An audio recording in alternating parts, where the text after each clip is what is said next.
চলো আজকে একটা স্টোরি বলা যাক। আমি যে বিটিএস আর্মি সেটা আমার ক্লাসের কয়েকটা ফ্রেন্ড ছাড়া আর কেউ জানে না। আর আমিও কখনো প্রয়োজন মনে করি নাই কাউকে বলার। আমিও কাউকে বলি নাই, আর আমার ক্লাসের কেউও জানে না যে আমি বিটিএস আর্মি, কয়েকটা ফ্রেন্ড ছাড়া।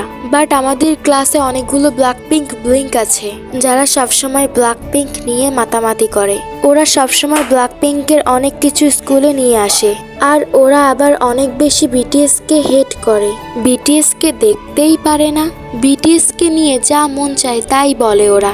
কিন্তু ওরা কখনো আমার কাছে এসে বিটিএস নিয়ে কিছু বলে নাই, তাই আমিও ওদের কখনো কিছু বলি নাই। যাই হোক, আসল কাহিনী বলা যাক। কালকের আগের দিন 2 ফেব্রুয়ারি আমাদের স্কুলে ক্রীড়া প্রতিযোগিতা ছিল, তাই আমি স্কুলে গিয়েছিলাম পুরস্কার নিতে।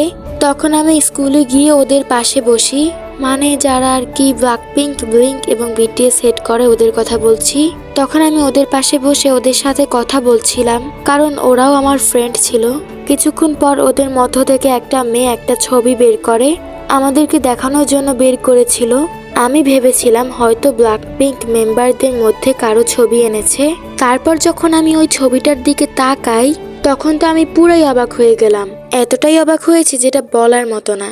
মানে আমি কি বলবো, ওই ছবিটা আর কারোই না, ওটা হচ্ছে বিটিএস মেম্বার জাংকুকের ছবি। মানে তখন আমি বুঝতেই পারলাম না যে একজন বিটিএস হেটার্সের কাছে কিভাবে একটা বিটিএস মেম্বারের ছবি থাকতে পারে। যেখানে ওরা বিটিএস কে প্রচুর পরিমাণে হেট করে, দেখতেই পারে না, সেখানে ওদের কাছে বিটিএস মেম্বার জাংকুকের ছবি কিভাবে আসলো। তারপর আমি ওদের কাছে জিজ্ঞাসা করলাম, তখন ওরা বলল এই ছবিটা নাকি জাংকুকের ছবি। জাংকুক নাকি একটা কেপঅপ আইডল, ওর গ্রুপের নাম নাকি 17।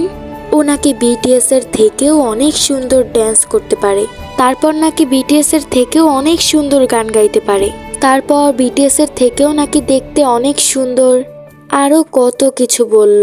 আমি শুধু চুপ করে শুনতেছিলাম যে ওরা কি কি বলতে পারে।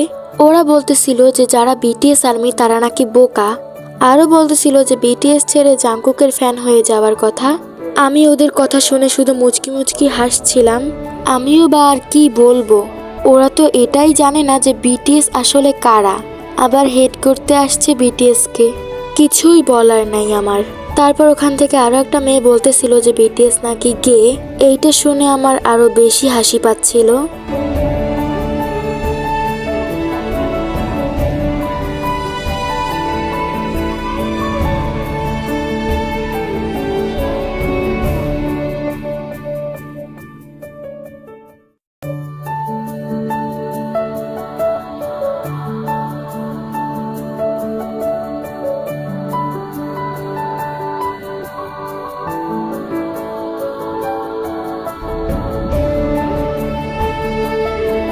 সো গাইস, তোমাদেরকে জানিয়ে রাখা ভালো, এখন থেকে আমি নিয়মিত ডেইলি ব্লগ ভিডিও আপলোড দিব। আজকে ছিল ডে 1। আজকের ভিডিওটি এখানেই শেষ করছি। Bye bye.